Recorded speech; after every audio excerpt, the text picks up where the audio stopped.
Assalamualaikum warahmatullahi wabarakatuh. Kembali lagi di Jurnal Bila. Nah, di sore hari ini kita akan sedikit sharing ya, sedikit cerita-cerita mengenai kesehatan. Nah, di video kali ini kita akan membahas sedikit mengenai alat kontrasepsi ya. Alat kontrasepsi yang cocok untuk ibu yang sedang menyusui.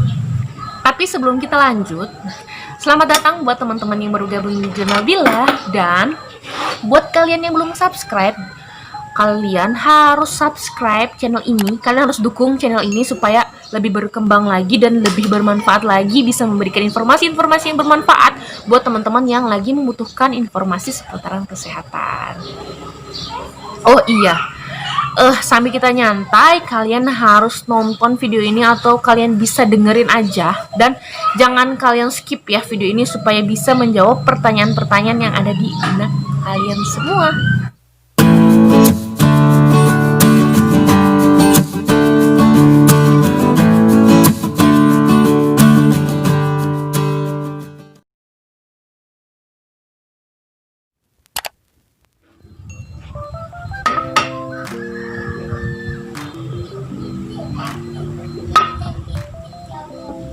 Bagi ibu-ibu yang selepas bersalin, yang sedang menyusui momongan, pasti kan pingin banget menyusui anaknya itu selama 2 tahun ya, atau yang biasa kita sebut dengan ASI eksklusif. Nah, di samping menyusui merupakan sesuatu yang ekonomis, itu juga bisa membentuk kedekatan antara ibu dan anak ya. Kedekatan dalam arti psikologisnya, jasmaninya itu lebih menyatu dengan si buah hati.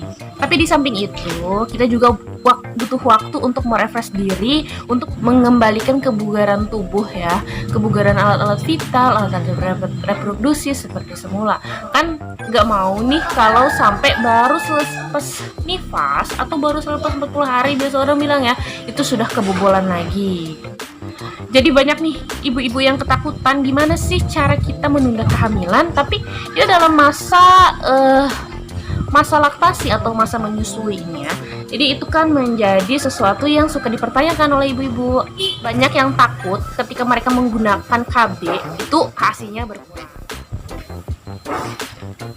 Sebelumnya kita akan mengetahui apa saja sih jenis-jenis dari alat kontrasepsi. Nah, di sini alat kontrasepsi itu terbagi menjadi 2 bagian, yaitu alat kontrasepsi non hormonal dan alat kontrasepsi hormonal. Saya sudah pernah menjelaskan sedikit mengenai alat kontrasepsi di video sebelumnya, dan perlu kalian ketahui alat kontrasepsi non hormonal mungkin banyak ya dari ibu-ibu yang udah tahu, seperti yaitu senggama terputus atau biasa kita sebut dengan coitus interruptus dan sistem kalender.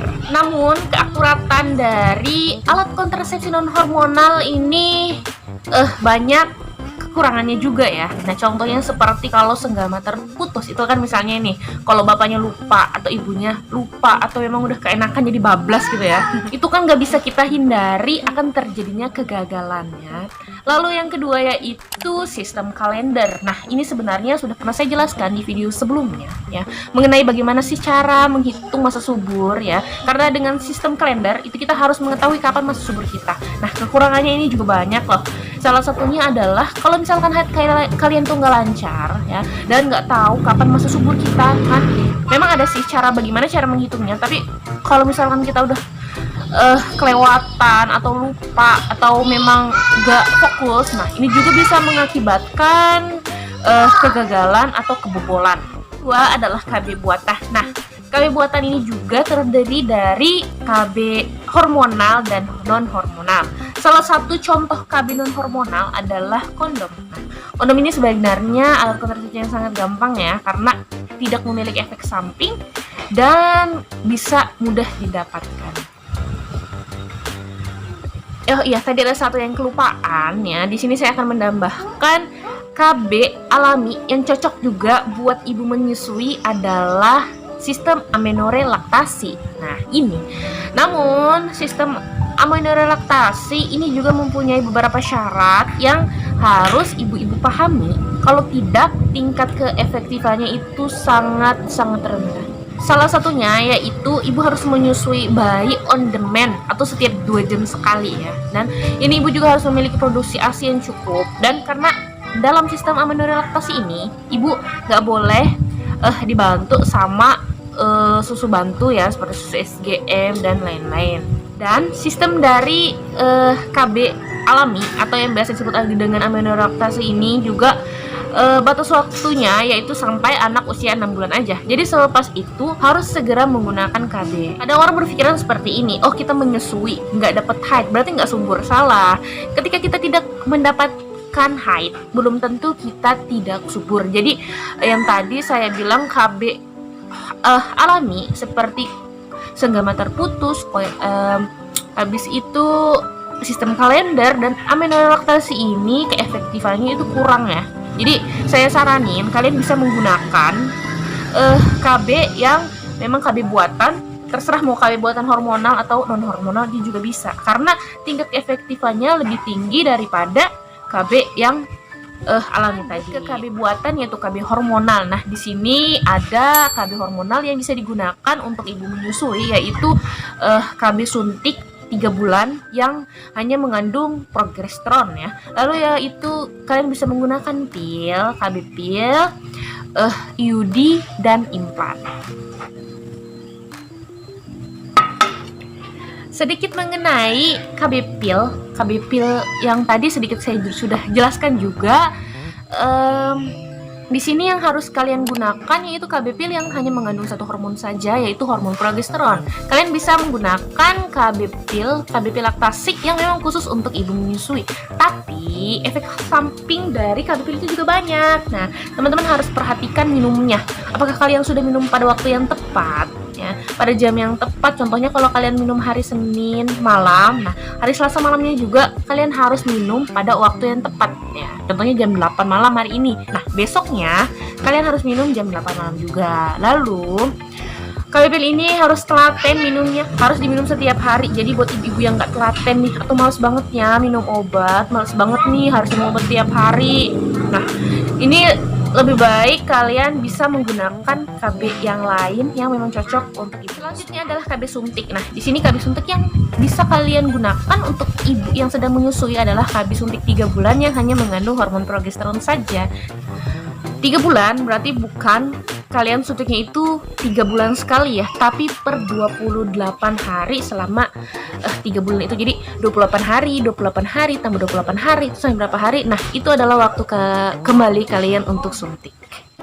Yang ketiga adalah KB implan. Nah, KB implan ini yang ditaruh di bawah lengan, keefektifannya kalian bisa gunakan selama 5 tahun ya. Jadi buat ibu-ibu yang males nih suntik 3 bulan atau males banget nih minum pil setiap hari, kamu bisa coba untuk menggunakan KB implan ya, atau susuk biasa yang disebut. Nah, ini keefektifannya juga tinggi. Memang semua KB yang hormonal itu ada efek sampingnya ya.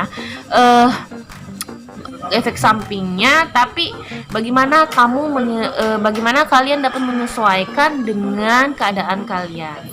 Terakhir, KB hormonal yang terakhir yaitu IUD atau yang biasa disebut dengan spiral. Nah, spiral ini efektifannya yaitu kamu bisa gunakan selama 3 tahun ya. Tapi memang efek sampingnya juga ada ya.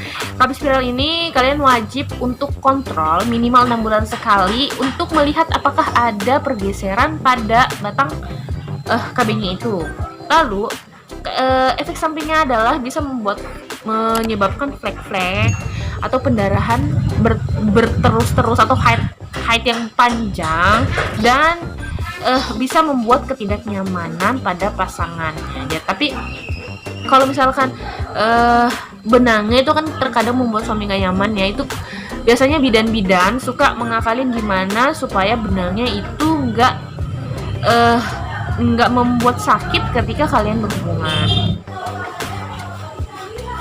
Jadi banyak banget ya kekurangan atau efek samping dari KB hormonal itu. Nah, jadi memang semua KB hormonal itu mempunyai efek samping ya. Salah satunya seperti flek di muka, ada juga yang pendarahannya berkepanjangan, ada juga yang flek, ada juga yang penambahan deposit berat badan atau mengalami kegemukan, ada yang pakai KB pil semakin kurus. Tapi itulah efek samping yang harus kalian terima ketika ingin menggunakan alat kontrasepsi. Karena yang tadi saya bilang, kalau misalkan kita menggunakan alat kontrasepsi yang non hormonal, maksudnya alat kontrasepsi yang alami itu memang keefektifannya kurang ya, jadi bisa menyebabkan kegagalan atau kehamilannya untuk ibu-ibu yang sedang menyusui atau para busui nih ya. KB yang bisa kalian gunakan untuk menunda kehamilan saat kalian sedang menyusui yaitu adalah yang pertama, kalian bisa bisa KB alami yaitu coitus interruptus, sistem kalender, amenorelaktasi, dan KB non hormonal kondom, serta KB hormonal yaitu kamu bisa pakai KB suntik 3 bulan, KB pil yang laktasi, IUD ya, dan spiral. Nah, jadi itu supaya kalian gak bingung apa aja sih KB yang cocok untuk ibu yang sedang menyusui ya. Semoga video ini bermanfaat, dan kalau misalnya ada yang belum jelas, kalian bisa langsung aja tulis di kolom komentar atau DM di Instagram saya supaya kita bisa cerita-cerita kesehatannya lebih lanjut nih, supaya kalian bisa nanya-nanya lebih enak, lebih bebas di situ ya. Mungkin sampai sini aja cerita kita hari ini ya. Ini adalah edisi weekend, gimana kita santai-santai sambil cerita-cerita mengenai kesehatan ya.